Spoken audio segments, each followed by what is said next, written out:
আজকের ভিডিওটাতে আমি আপনাদেরকে বলবো স্যামসাং এর টপ 5টা মোবাইল যেগুলো একদম ভ্যালু ফর মানি হবে। দেখুন, কোম্পানি তো অনেক মোবাইলই বের করে, কিন্তু তাদের মধ্যে কিছু কিছু মোবাইল ভালো হয় আর কিছু কিছু মোবাইল অতটা ভালো হয় না। তাই আমি আপনাদের জন্য বেছে বেছে সেরা 5টা মোবাইল বের করে এনেছি যেগুলো একদম ভ্যালু ফর মানি হবে। প্রতিটা পয়সার মূল্য পেয়ে যাবেন আপনি। তাহলে আর বেশি সময় নষ্ট না করে তাড়াতাড়ি শুরু করা যাক আজকের ভিডিও। 5 নম্বরে যে মোবাইলটা রেখেছি সেটি বিশেষ করে তাদের জন্য যাদের বাজেট 25,000 টাকার মধ্যেই। এটি হলো স্যামসাং গ্যালাক্সি A55 5G। এটি এই বাজেটের মধ্যে একটি অলরাউন্ডার মোবাইল, মানে আপনি ব্যাটারি, ডিসপ্লে আর পারফরমেন্স সবকিছুই পেয়ে যাবেন বেশ ভালোই। 6.6 ইঞ্চির ফুল HD plus super AMOLED display, 120 hertz refresh rate এবং HDR10+ এরও সাপোর্ট। তো ডিসপ্লে একদম দুর্দান্ত। কন্টেন্ট ওয়াচিং এর সময় এক্সপিরিয়েন্স হবে একদম বেস্ট লেভেলের। পারফরমেন্সও আপনি এখানে পাবেন ভালোই এক্সপিরিয়েন্স। Exynos 1480 প্রসেসর, যার Antutu স্কোর 7 লাখেরও বেশি, LPDDR5X RAM আর UFS 3.1 স্টোরেজ, যা লং লাস্টিং ব্যবহারের জন্য বেশ কার্যকরী। ক্যামেরার কথা বললে পিছনে দিয়েছে 50+12+5 মেগাপিক্সেলের ট্রিপল ক্যামেরা সেটআপ, যার কালার এবং ডাইনামিক রেঞ্জ বেশ ভালো।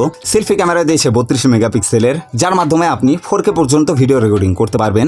তো ওভারঅল দেখা গেলে এটি অলরাউন্ডার মোবাইল বলা যায় মাত্র 25,000 টাকার মধ্যেই। তবে 4 নম্বরে যেটাকে রেখেছি সেটি বিশেষ করে তাদের জন্য যাদের ফার্স্ট প্রায়োরিটি ডিজাইন আর ভালো ব্যাটারি। এটি হলো স্যামসাং গ্যালাক্সি A36 5G।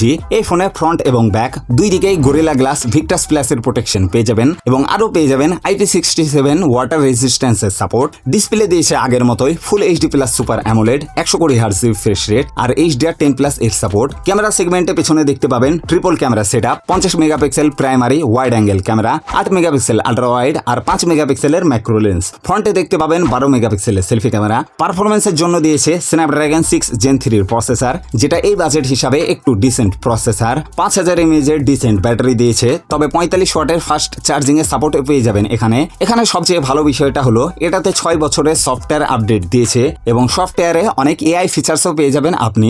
এই মোবাইলটা আপনি আরাম করে 27,000 টাকার মধ্যেই পেয়ে যাবেন। আমার হিসাবে এটা স্টুডেন্ট এবং পেরেন্টস দুজনের জন্য বেশ ভালোই একটি মোবাইল। তবে আপনার বাজেট যদি খুব টাইট হয়, 26-27 হাজার টাকাও বেশি মনে হয়, অল্প দামের মধ্যে এইসব ফিচার্স চান, তাহলে পরের মোবাইলটা দেখতে পারেন, যেটা আপনি মাত্র 18,000 টাকাতেই পেয়ে যাবেন। এটি হলো স্যামসাং গ্যালাক্সি A35 5G।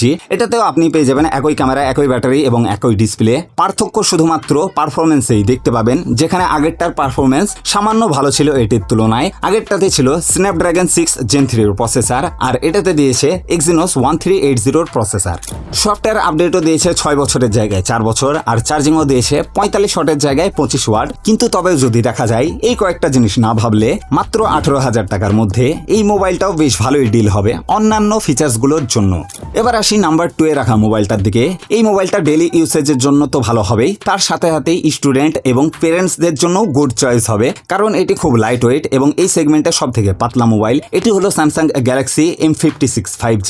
এটার দাম প্রায় 22-23 হাজার টাকার কাছাকাছি, যেখানে আপনি পাবেন super AMOLED display, One UI 7, 5000 mAh এর ব্যাটারি, ভালো পারফরমেন্স আর পেছনে পেয়ে যাবেন ট্রিপল ক্যামেরা সেটআপ। এই ফোনটার সবকিছু ঠিকঠাক হলেও কিছু কিছু জিনিসে সামান্য ডাউনগ্রেড আছে, যেমন এর ক্যামেরা দামের হিসাবে খুব একটা ভালো নয়, মোটামুটি বলা যাবে। আর সিঙ্গেল স্পিকার দিয়েছে, ডুয়াল স্পিকার দেয়নি এখানে। তবে ওভারঅল সবকিছু নিয়ে বিবেচনা করলে এই দামের মধ্যেও এটা বেশ ভালোই ডিল হবে, যার জন্য এই মোবাইলটাকে আমি নাম্বার 2 তে রেখেছি। এবার আসে আমাদের লিস্টে রাখা নাম্বার 1 মোবাইলটার দিকে। আর এই মোবাইলটাকেই 1 নম্বরে রেখেছি, তার কারণ হলো এই মোবাইলটায় আপনি পেয়ে যাবেন স্যামসাং এর সমস্ত flagship AI features. Exynos 2400E processor দিয়েছে, ডলভি অ্যাটমস, ডুয়াল স্পিকারস এবং সিমেরও সাপোর্ট পেয়ে যাবেন এখানে। 50+12+8 মেগাপিক্সেলের ট্রিপল ফ্ল্যাগশিপ ক্যামেরা সেটআপ, যার মাধ্যমে আপনি 8K পর্যন্ত ভিডিও রেকর্ডিং করতে পারবেন। মোবাইলটা হলো স্যামসাং গ্যালাক্সি S24 FE আর এই সমস্ত ফ্ল্যাগশিপ ফিচার্স পেয়ে যাবেন মাত্র 35,000 টাকার মধ্যেই। তবে আমার মতে শুধু স্যামসাংই না, সমস্ত স্মার্টফোন ইন্ডাস্ট্রিতে 35,000 টাকার মধ্যে একদম বেস্ট ভ্যালু ফর মানি হবে এই মোবাইলটা। সবকিছুই একদম পারফেক্ট, তবে একটা জিনিসে একটু আপডেট করতো তাহলে একদম সোনায় সোহাগা হয়ে যেত। এখানে 25 ওয়াটের চার্জিং দিয়েছে, যেটা অন্তত পক্ষে 45 ওয়াট দিলে একদম ঠিকঠাক হতো। তো বন্ধুরা, আজকের এই ভিডিওটাতে এটাই ছিল 35,000 টাকার আশেপাশের মধ্যে সেরা কিছু স্যামসাং এর স্মার্টফোন। আজকের জন্য এখানেই শেষ করছি, দেখা হবে পরবর্তী ভিডিওতে। Good bye.